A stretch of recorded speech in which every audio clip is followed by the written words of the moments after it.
19-year-old biology major Kayla H. lives with her emotional support animal in Ray Street C. Her and her cat Thyla, who is 2.5 years old, met this summer and hit it off, Kayla said. Quickly, Thyla became adopted and prescribed by her psychologist as part of her anxiety treatment. She said that having an animal was the alternative to her taking medicine and allowed her to stay in school. She transferred from Syracuse University and for a time thought she would not be able to go to college because Syracuse did not qualify her disability as one eligible for having an animal.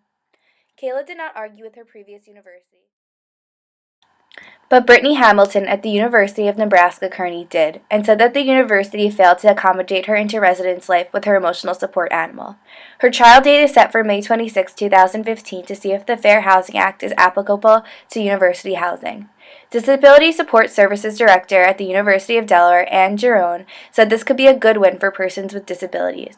Giron and Senior Associate of Residence Life, Jim Tweedy, are 3/4 of the way through finalizing the policy for emotional support animals in residence halls.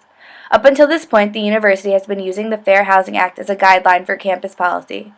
Service and emotional support animals are becoming a national trend.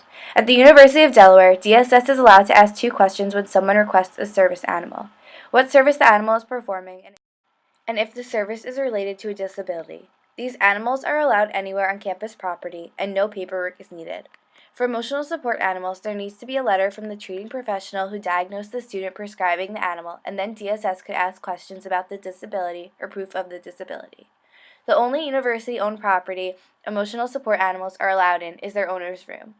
Giron and Tweedy are forbidden to disclose the current number of emotional support and service animals on campus because the American with Disabilities Act and Fair Housing Act accommodations are treated as private and confidential information.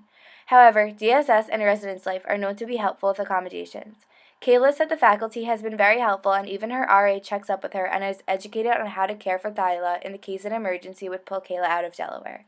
The only thing Kayla wishes could be different is that DSS could link her with other students in her situation, but because of confidentiality in their program, DSS is forbidden to do so. Kayla said that a lot of people do not understand why she has the animal because she has no outward physical issues, so people do not take her disability seriously sometimes.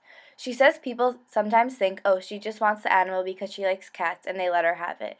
She said that she lets people think that, but there is a lot more to it and it's complicated and sometimes she feels like an outcast.